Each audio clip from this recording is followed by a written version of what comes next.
Ny fisiatraikany tamin'ny fandaharam-potoana ny kandidao filoham-pirenena mofo ny zavanitranga androany tany Nosy be izay.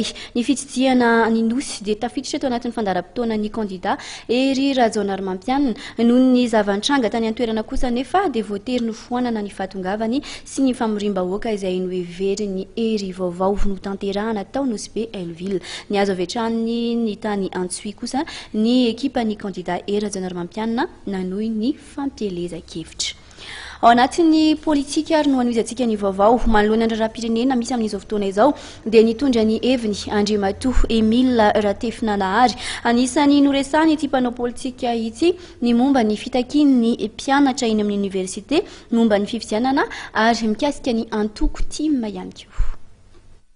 Andray anjara amin'ny fiainam-pirenena indrindra ny fifidianana izay totsaina eto amin'ny firenena ny antoko TIM hoy Andriamatoa Emile Ratefinanahary.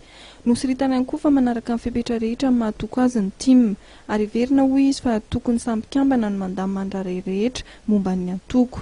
Antoko politika azy ihany koa dia marana mpikambana zany antoko politika zany. Misy ny rafitra mpitantana sy ny mpikambana ka ny filazana hoe misy mitory ny antoko teto Madagasikara ary ilay olona mitory dia tsy mpikambana akory anatin'izany antoko teto Madagasikara izany.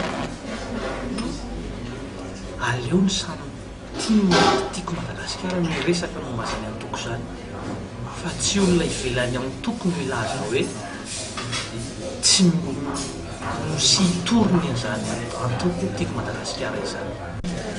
Rahapirenena misy dia andray anjara feno amin'ny zany fifidianana rehetra ho avy ity na filoham-pirenena na fiombam-bahoaka tokotiko Madagasikara.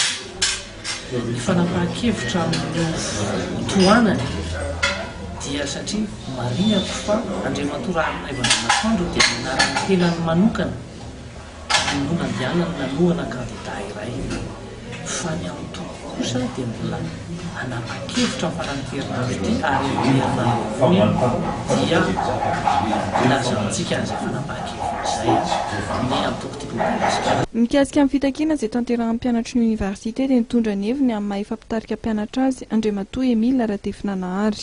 Zaho moa dia filohan'ny mpianatra teny amin'ny Université-n'Antananarivo tamin'izaho nianatra. Maro tokoa ny fitakiana isy ataon'ny mpianatra.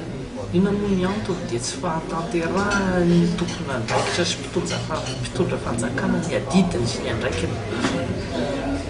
Dia rahantsika malala tamin'ity taona ity fa ireo mpianatra any ivelany izay dossier fanjakana zany dia nivadim-pianarany iray taona mahery ny jiaby.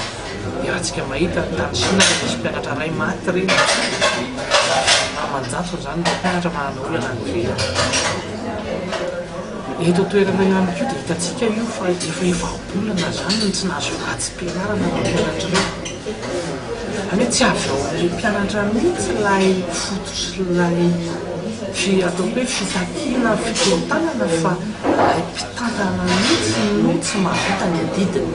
Zany foana nisy hatramin'izay eto amin'ny tany sy ny firenena.